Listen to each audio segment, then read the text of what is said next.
शादी के बाद राहुल अपनी पत्नी मेघा के साथ लंदन में शिफ्ट हो गया और उसकी माँ कमला रामनगर में अकेले ही रहने लगी। लेकिन जैसे जैसे समय बीता तो कमला बूढ़ी होने लगी, इसलिए राहुल ने अपनी माँ को अपने पास लंदन बुलाने का सोचा। लेकिन ये बात मेघा को खटकने लगी। राहुल, क्या तुम्हें लगता है कि मम्मी जी यहाँ एडजस्ट भी कर पाएंगी? अब वो गाँव में गाय भैंसों के बीच रहने वाली, क्या उनका यहाँ मन लग जाएगा? मेघा, हर किसी को नई जगह एडजस्ट होने में थोड़ा टाइम तो लगता ही है ना। तुम्हें भी तो लगा था यहाँ आकर। धीरे धीरे वो भी एडजस्ट हो जाएंगी। मेरा ऑफिस का दोस्त इंडिया गया हुआ है, तो मैं माँ को उसके साथ लंदन बुला रहा हूँ और अब मुझे इस बात पर कोई आर्ग्यूमेंट नहीं चाहिए, समझी? मेघा को अपनी देहाती सास को लंदन बुलाना सही नहीं लग रहा था, लेकिन वो अपने पति को मना भी नहीं कर सकती थी। कुछ दिन बाद उसकी सास कमला लंदन एयरपोर्ट पर लैंड करती है और राहुल और मेघा उसे लेने एयरपोर्ट पहुंचते हैं। पैरी पौना मम्मी जी। जीती रहो बहू, कैसी है तू? अरे राहुल मेरा बिटवा, कैसा है रे तू? हाय मेरा लाल, कितना कमजोर हो गया है रे तू। भैंस का दूध घी ना ही पीता है का? सासू माँ, लंदन में भैंस नहीं होती। हैं? भैंस नहीं होती तो पहले बोलती बहू, मैं अपने साथ रामनगर से भैंस ले आती। सासू माँ, एरोप्लेन में भैंस लाती? चुप कर तू। उन मुयों ने इतने सारे पैसे लिए हैं मेरे बेटे से टिकट के कि उसमें इंसान तक का भैंस भी साथ में आ जाए। अच्छा राहुल बेटा, जरा कुली को तो बुला। कुली? एयरपोर्ट पर कुली? मेघा, तुम हंसना बंद करोगी? माँ, एयरपोर्ट पर कुली नहीं होते, यहाँ ट्रॉली होती है जिसमें सामान रखकर लाया जाता है। फिर कमला उनके साथ घर आ जाती है, जहाँ पहुंचकर वो अपनी बहू से कहती है, बहू मेरे लिए पानी तो चढ़ा दे चूल्हे में, जरा नहा लूं, पूरा बदन थकान से चूर चूर हो रहा है। अरे माँ, उसके लिए गैस पर पानी गर्म करने की जरूरत नहीं है, मेरे साथ आओ। ये गीजर है और इसे ऑन करने से पानी अपने आप गर्म हो जाएगा। राहुल उसे बाथरूम में ले जाता है और सब समझा देता है। तभी कमला की नजर बाथरूम में रखे बाथटब पर जाती है। बिटवा, ये क्या है? तुमने पानी की होदी बाथरूम के अंदर ही बनवा ली। अरे इसको तो बाहर बनवाना चाहिए था ना। ओफो माँ, ये हौदी नहीं बल्कि बाथ टब है जिसमें बैठकर नहाया जाता है।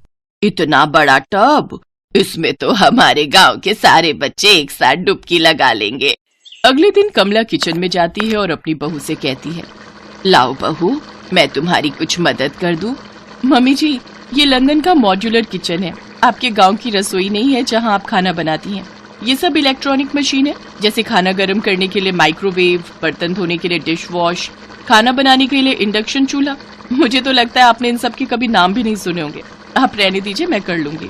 मेघा ठीक कह रही है माँ, तुम आराम करो, मेघा है ना, वो सब कर लेगी। कुछ देर बाद मेघा नाश्ते में नूडल्स लेकर आती है। हे राम, ये केचुए क्यों बनाए तूने बहू? मैंने तो सुना था बाहर देश के लोग ये सांप केकड़े खाते हैं, लेकिन आज देख भी लिया। मम्मी जी, ये केचुए नहीं नूडल्स हैं। ऐसे ही कुछ दिन बीतते हैं। एक रोज राहुल कमला को लंदन दिखाने ले जाता है, जहाँ एक बड़ा सा फाउंटेन देख कमला उसके सामने हाथ जोड़कर खड़ी हो जाती है। ओम नमः शिवाय, ओम नमः शिवाय, ओम जटाधराय। मम्मी जी, ये आप क्या कर रही हैं? अरे दिख नहीं रहा, जमीन से साक्षात गंगा निकल रही है। हमारी गंगा मैया की ताकत देखी, भारत से लंदन तक भी आती है। राहुल बेटा, मेरा तो डुबकी लगाने का मन कर रहा है इसमें। हर हर गंगे। मेरी माँ, ये कोई गंगा नहीं है बल्कि फाउंटेन यानी कि फव्वारा है। अब चलो यहाँ से। कुछ देर बाद वो मॉल जाते हैं, जहाँ एस्केलेटर देखकर कमला घबरा जाती है। हे प्रभु, हे राम, चलो चलो बेटे, यहाँ से चलो। यहाँ तो कोनो भूत का साया है। क्या मतलब मम्मी जी? अरे वो देखना बहू, सब लोग खड़े हैं और ये सीढ़ियाँ अपने आप ही चली जा रही हैं। राम राम राम राम राम, यहाँ जरूर कोई भूत है। माँ, ये भूत नहीं बल्कि एस्केलेटर सीढ़ियाँ हैं जो कि बिजली से चलती हैं। बेटा, तेरे शहर में हर चीज बिजली से ही चलती है क्या? फिर तो लाइट जाने पर सारा शहर ही रुक जाता होगा। उसके बाद वो सभी जू जाते हैं, जहाँ पिंजरे में बंद जानवरों को देख कमला कहती है, हाय, इन अंग्रेजों ने इन मासूम जानवरों को भी पिंजरे में कैद कर दिया। इनकी भी ना गुलामी करवाने की आदत ना जाएगी। मम्मी जी, ये सब तो बस मनोरंजन के लिए है। अच्छा, अगर यही जानवर जेल में पड़े आदमियों को देखने जाएं तो क्या उसे भी मनोरंजन कहेंगे? कमला के मुंह से ये बात सुनकर मेघा और राहुल को समझ आ जाता है कि भले ही माँ को चीजों का ज्ञान कम हो, लेकिन इंसानियत का ज्ञान उनसे कहीं ज्यादा है। अब मेघा अपनी सास का मजाक नहीं उड़ाती, बल्कि उसको लंदन के सभी तौर तरीके समझाती है। और अब वो अपने बेटे और बहू के साथ खुशी खुशी रहने लगती है। अनुपमा अपने इकलौते बेटे उदय के साथ चंडीगढ़ शहर में रहती थी। उदय एक बड़ी कंपनी में नौकरी करता था, जहां उसे सौम्या नाम की लड़की से प्यार हो जाता है और वो दोनों शादी कर लेते हैं। सौम्या अनुपमा की इकलौती बहू है और वो बहुत पढ़ी लिखी लड़की है, जबकि अनुपमा के लिए सब कुछ काला अक्षर भैंस बराबर है। लेकिन फिर भी अनुपमा एक बहुत अच्छी सास है, जो अपनी बहू का हर कदम पर साथ देती थी। उदय और सौम्या की शादी को अभी कुछ महीने ही हुए थे, जिस कारण घर के सारे हिसाब किताब उदय ही करता था। एक बार उदय को किसी मीटिंग के सिलसिले में शहर से बाहर जाना पड़ता है, तो वो घर के हिसाब किताब की जिम्मेदारी सौम्या को दे जाता है। उसके जाने के बाद सारा हिसाब किताब सौम्या ही देखती है। शादी के 3 महीने बीत जाने के बाद भी सौम्या को इस बात की भनक तक नहीं थी कि उसकी सास अनुपमा को जरा भी पढ़ना लिखना नहीं आता है, और ना ही कभी उदय ने सौम्या से इस बारे में जिक्र छेड़ा। एक बार जब सौम्या को घर का राशन पानी लेने बाजार जाना होता है, तो वो अपनी सास से कहती है, माँ जी, मैं राशन लेने जा रही हूँ। अगर पीछे से दूध वाले भैया अपना हिसाब लेने आए तो आप उन्हें तिजोरी से 2000 रुपए दे देना। हाँ हाँ बहू, तुम निश्चिंत होकर जाओ, मैं दूध वाले का हिसाब कर दूंगी। अनुपमा इस उम्मीद में अपनी बहू की बात मान जाती है कि उसने अलमारी में गिनकर ही पैसे रखे होंगे, जिन्हें वो निकाल कर दूध वाले को दे देगी। थोड़ी देर बाद सौम्या बाजार चली जाती है। उसके जाने के कुछ देर बाद उनके घर की घंटी बजती है। राम राम मेम साहब, मेरे पिछले महीने का हिसाब दे दो मेम साहब। हाँ, यहीं रुको, मैं अभी लेकर आती हूँ। अनुपमा दूध के पैसे लेने कमरे में जाती है और जैसे ही तिजोरी खोलती है तो उसमें बहुत सारे पैसे रखे होते हैं। अब मुझे कैसे पता चलेगा कि 1000 रुपए कितने होते हैं? शायद बहू ने दूध के पूरे पैसे ही रखे हैं। एक काम करती हूँ, ये नोट की गड्डी दूध वाले को दे देती हूँ।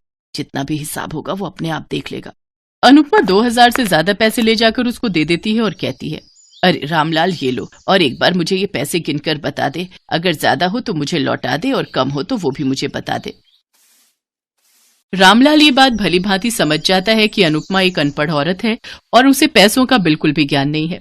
इस बात का फायदा उठाकर वो कहता है, माँ जी, पैसे पूरे हैं, मेरे इतने ही पैसे थे। और हाँ, बहुरानी से कह देना आज तक का मेरा पूरा हिसाब हो गया है। अच्छा। इतना कहकर रामलाल वहां से चला जाता है। कुछ देर बाद सौम्या बाजार से आती है और अपनी सास से कहती है, सॉरी माँ जी, मुझे बाजार से लौटने में देर हो गई। आज बाजार में भीड़ ही इतनी थी कि क्या कहूँ। अच्छा माँ जी, क्या दूध वाले भैया अपना हिसाब ले गए? आपने उनका हिसाब कर दिया? आपको कोई परेशानी तो नहीं हुई ना? नहीं बेटा, मुझे कोई परेशानी नहीं हुई। और हाँ, मैंने दूध वाले का हिसाब कर दिया है। वो कह रहा था कि उसका अब तक का सारा हिसाब हो गया। फिर भी तुम एक बार तिजोरी देख लेना कि कहीं पैसे कम तो नहीं हुए। इसके बाद सौम्या आकर अपने कमरे में जाती है और तिजोरी खोलकर देखती है तो वहां पैसे कम होते हैं। वो आकर अनुपमा से पूछती है, माँ जी, आपने पैसे किसी और काम में भी खर्च किए हैं क्या? वहां से पैसे जरा ज्यादा निकले हैं। बुरा मत मानिएगा, मैं तो बस इसलिए पूछ रही हूँ कि आपने कहीं पैसे ज्यादा तो नहीं दे दिए, क्योंकि तिजोरी में पैसे 1000 रुपए से ज्यादा निकले हैं। अगर आपने किसी काम में खर्च किए हैं तो कोई बात नहीं, ये आपका भी तो पैसा है। सौम्या की बात सुनकर अनुपमा सोचती है, हे राम, कहीं मैंने दूध वाले को पैसे ज्यादा तो नहीं दे दिए। फिर वो घबराते हुए अपनी बहू सौम्या से कहती है, सच कहूँ बहू, तो मुझे पैसे गिनने नहीं आते और ना ही मैं पढ़ी लिखी हूँ। मेरे लिए तो सब कुछ काला अक्षर भैंस बराबर है। मुझे लगा कि तुमने दूध के पैसे गिनकर रखे होंगे, सो मैंने उठाकर उसको दे दिए। लेकिन मुझे क्या पता था कि वो रामलाल मुझसे ही दगा कर जाएगा। मैंने तो उस पर कितना भरोसा किया था।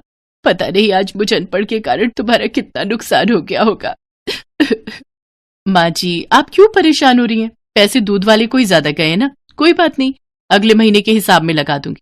लेकिन माँ जी, एक बात बताइए, अगर आपको पढ़ना नहीं आता तो आप ये बात मुझसे कह देती। आप जानती हो, जब उदय ने मुझे ये हिसाब किताब दिया तो मैं बिल्कुल नहीं चाहती थी कि हिसाब किताब मुझे मिले। मैंने जब उदय से कहा तो उन्होंने कहा कि हिसाब किताब तुम संभालना। फिर मैं मना नहीं कर पाई, और न ही मुझे ये पता था कि आपको पढ़ना नहीं आता। अब सौम्या के मन में ये इच्छा जाग जाती है कि वो अपनी सास को पढ़ना लिखना सिखाएगी। इसलिए वो ऑनलाइन ऐसे स्कूलों को ढूंढने में लग जाती है जहां उनकी उम्र की महिलाओं को पढ़ाया जाता है। कुछ दिनों तक तलाश करने के बाद सौम्या को ऐसा एक स्कूल मिल भी जाता है। उदय, मैंने ऑनलाइन एक ऐसा स्कूल ढूंढा है जहां माजी की उम्र की औरतों को पढ़ाया लिखाया जाता है। मैं चाहती हूँ कि माजी भी स्कूल में जाएं और पढ़ना सीखें। तुम्हारा विचार तो बहुत अच्छा है सौम्या, लेकिन क्या माँ इसके लिए तैयार होगी? मैं कुछ नहीं जानती उदय, आप किसी भी तरह माजी को मना लो। उदय अपनी माँ से बात करके उन्हें स्कूल जाने के लिए मना लेता है। फिर वो दोनों जाकर अनुपमा का एडमिशन करवा देते हैं। अगले दिन उदय अनुपमा को स्कूल छोड़ आता है। कुछ दिन स्कूल में पढ़ने लिखने के बाद अब अनुपमा को पढ़ना लिखना आ जाता है। फिर एक दिन दूध वाला अपना हिसाब लेने आता है तो सौम्या अपनी सास को आवाज लगाकर कहती है, माँ जी जरा एक बार दूध वाले का हिसाब कर देना, मैं रसोई में कुछ काम कर रही हूँ। ठीक है बहू, तुम अपना काम निपटा लो, तब तक मैं इस दूध वाले को निपटा कर आती हूँ। फिर अनुपमा पैसे लेकर जाती है और दूध वाले से कहती है, रामलाल तुमने मुझसे अनपढ़ समझकर पैसे ठगे थे, तुमने ये मेरे साथ अच्छा नहीं किया। तुम्हारी ईमानदारी पर मैंने कभी शक नहीं किया। वो तो भला हो मेरी बहू का जिसने मुझे सच सच बता दिया। मैं तो खामखा तुम्हें ईमानदार समझ रही थी। आज के बाद अगर कभी किसी हिसाब में गड़बड़ हुई तो मुझसे बुरा कोई नहीं होगा। रामलाल को अपनी गलती का एहसास हो जाता है और वो अनुपमा से हाथ जोड़कर माफी मांगते हुए कहता है, मुझे माफ कर दीजिए मैम साहब, इतने नोट देखकर मैं लालच में आ गया था, इसलिए झूठ बोल दिया। आगे से ऐसी गलती नहीं होगी। अनुपमा आंखों में आंसू लिए रसोई में आती है और अपनी बहू से कहती है, सौम्या बहू, आज सिर्फ तुम्हारे कारण मुझ में इतनी हिम्मत आई जो मैं ये हिसाब कर पाई। आज मुझे पढ़ाई की अहमियत समझ आ गई बहू। पढ़ाई करके जो आत्मविश्वास और समाज में इज्जत मिलती है उसका भी अपना ही मजा है। तू मेरी बहू नहीं बेटी है बेटी। भगवान तुझ जैसी बहू हर किसी को दे। माँ जी ये सब आपकी मेहनत का ही नतीजा है जो आपने समाज की परवाह किए बिना अपनी पढ़ाई जारी रखी। मुझे गर्व है कि आप मेरी सास हैं। दोनों सास बहू आंखों में खुशी के आंसू लिए एक दूसरे को गले लगा लेती हैं। Best buddies. Hello friends, thanks for watching this video. अगर आपको ये वीडियो पसंद आया है तो प्लीज लाइक, सब्सक्राइब, कमेंट्स करें इस वीडियो पर और हाँ, शेयर करना भी ना भूलें। और भी मजेदार वीडियो देखने के लिए नीचे दिए गए बेल आइकॉन को दबाएं। देखते रहिए बेस्ट बडीज।